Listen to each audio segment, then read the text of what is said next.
Hi, this is Lindsay Dill. I'm a career consultant with the Engineering Career Development Center. And this presentation is going to focus on soft skills and the importance of being able to master those soft skills, what they're used for, that type thing. I'm going to go ahead and share my screen with you.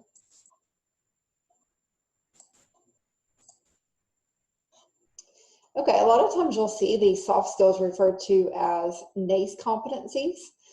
NACE is the National Association of Colleges and Employers. It's basically a national organization made up of major universities like UA and a lot of the top companies with which engineering students would go to work, a lot of Fortune 500 companies, that kind of thing. We have a partnership where we try to, as educators, make sure that our students are ready for the workforce, given the information that those employers are giving to us. So NACE actually defines career readiness and competencies as the attainment and demonstration of requisite competencies that broadly prepare college graduates for a successful transition into the workplace. So that's a little bit of background about what a NACE competency is, if you see that term used. These are the 8 NACE competencies. So we have critical thinking, teamwork, professionalism, communication, digital technology, leadership, career management, and global and intercultural fluency. So we're going to take a closer look at each one of these and give a few examples of how you might have already developed that competency or how you might plan to develop that competency. So critical thinking and problem solving, I saw a statistic that this is the #1 NACE competency that you see listed on job descriptions. Everybody wants someone who is a critical thinker, critical problem solver.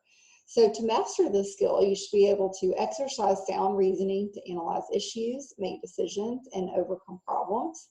You should be able to obtain, interpret, and use knowledge, facts, and data in this process, and then demonstrate originality and innovativeness. So the basic premise is that you can analyze and solve problems on your own. Oftentimes in the working world, and you might have even experienced this at the college level in your coursework, we are given a task where we know what the end result should be, but we might not be given a clear set of instructions or guidelines for how to accomplish that task. That's where critical thinking comes into play. You've got a problem, you've got to figure out a solution given your critical thinking skills to determine that solution. Teamwork and collaboration. So to master this skill, you should be able to build collaborative relationships with colleagues and customers representing diverse cultures, races, ages, genders, religions, lifestyles, and viewpoints. So I think we can all agree that the people that are most easiest for us to communicate with are those that are very similar to us. So the people that share the same interest, who speak the same language, who maybe are from the same geographic area. It's more challenging to work with people that are different than you. And sometimes, you know, in this global economy that we're in, we might even be corresponding with someone that's not even in the same room with us, you know, that might be across the country, and it might be all virtual interaction. So it's really important that you learn that skill and that you learn it well.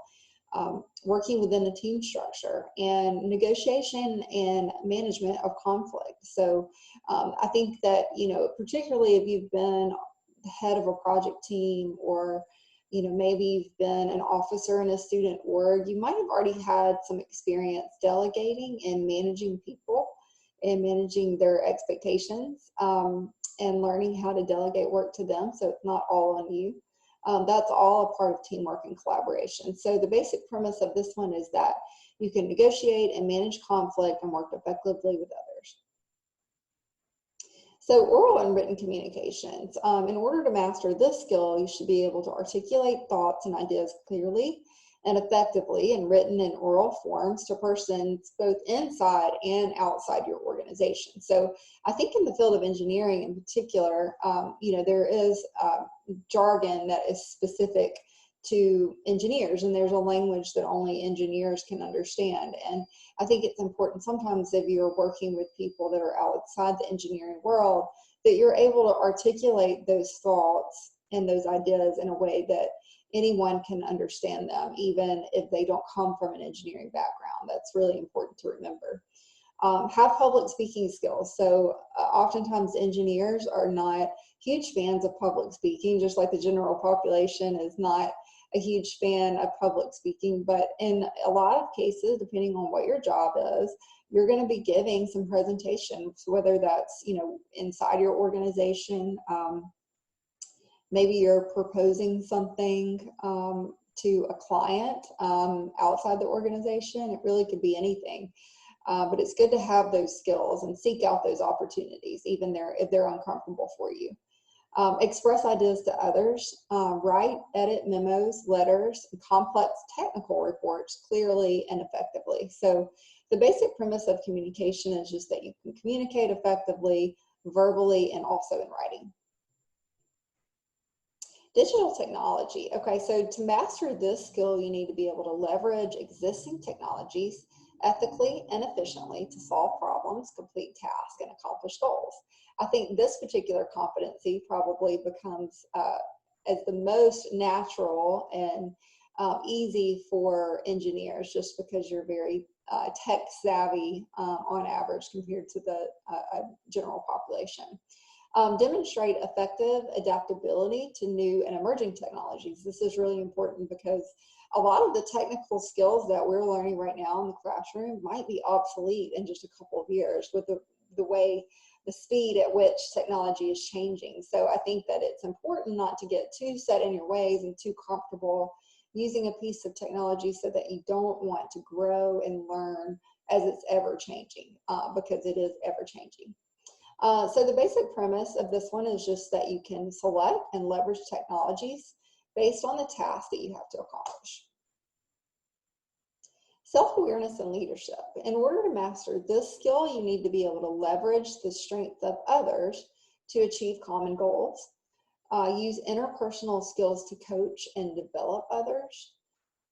Assess and manage emotions and those of others. Use empathetic skills to guide and motivate. Organize, prioritize, and delegate work. So, we often hear about how leadership is something that is earned. You really have to earn the respect of your colleagues and, those with whom that you're working. And I think self-awareness is a big part of that, because you need to be aware of where your strengths are as well as where your weaknesses are. And you also need to be aware of those things regarding members of your team. So you really want to capitalize on the strengths of other members of your team and have them working on tasks that really fit their personality and that they'll enjoy and that they'll be good at. You wouldn't want to give someone a task of marketing if they have no interest in marketing or they don't feel confident in marketing something. Likewise with the weaknesses, you just need to be aware of what those are and be sure that you're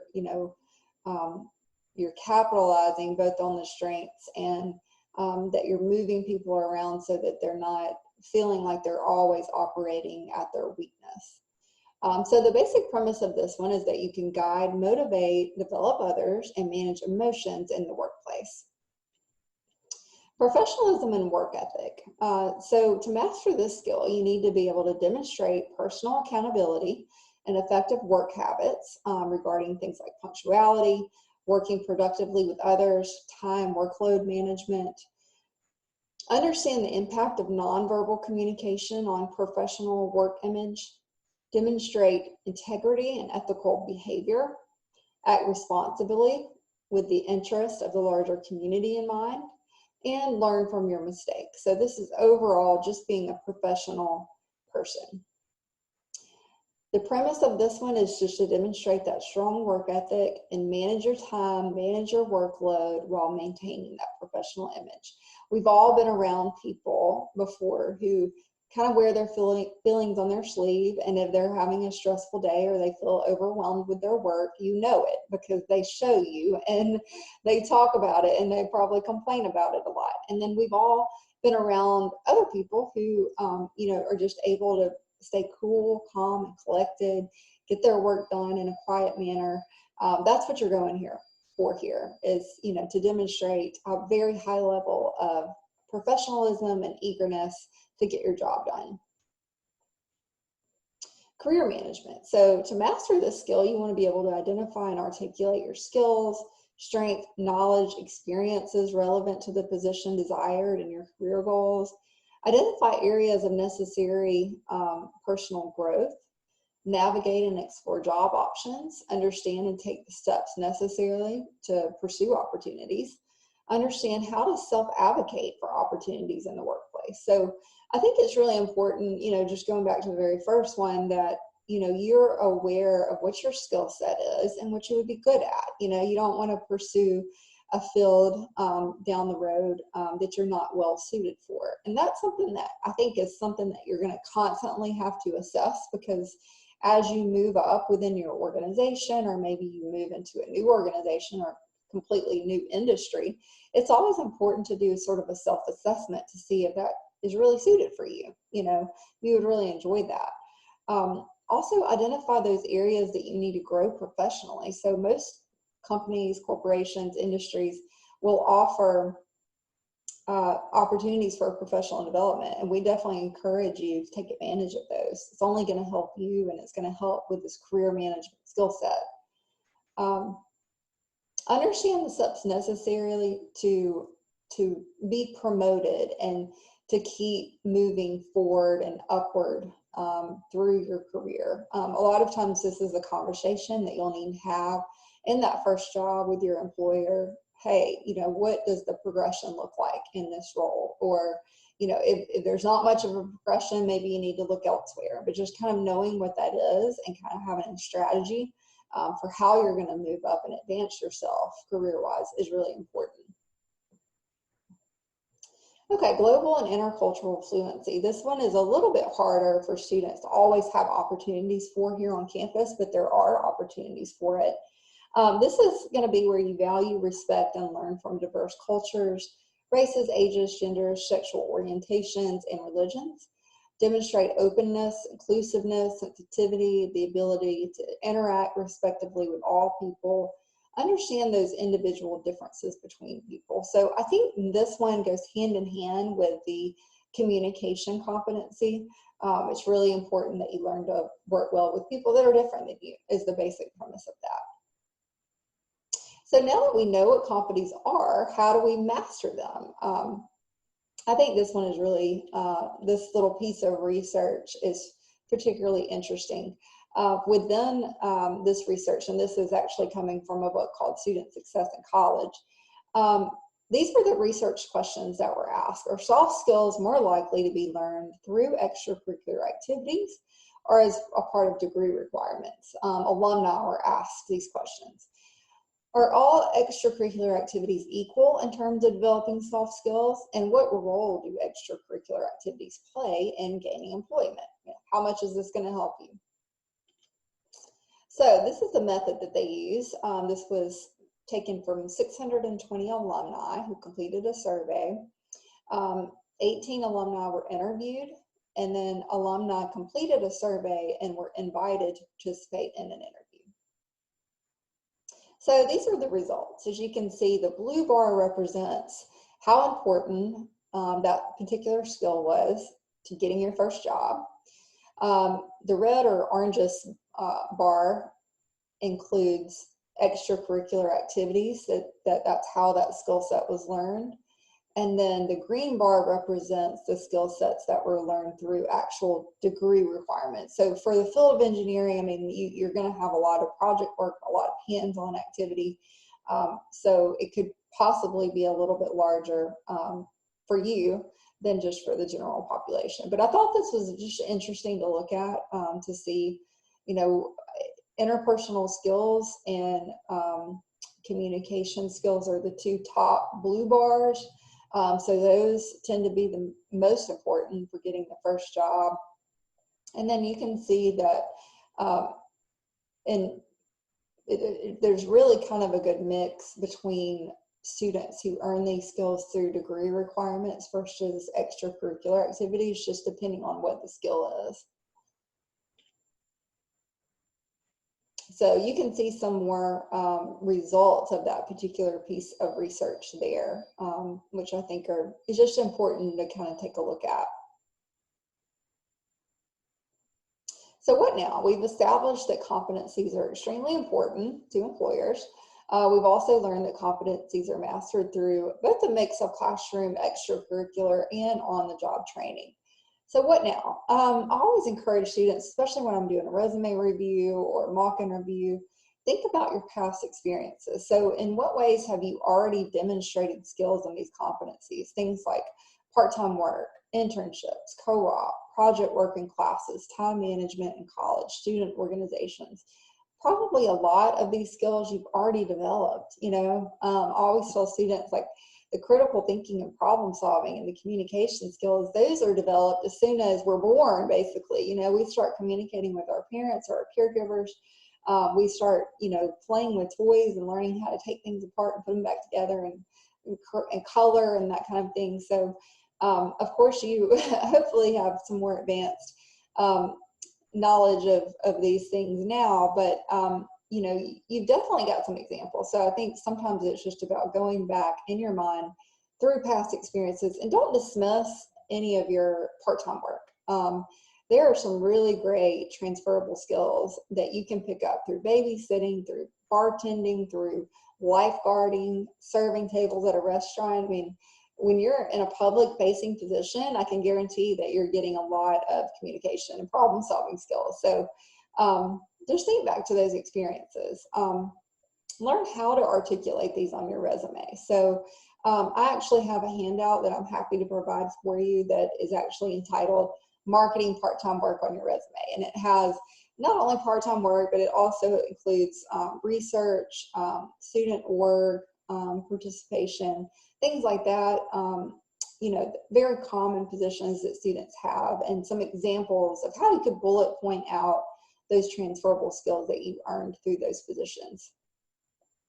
And then lastly, are there some competencies that you need more experience with?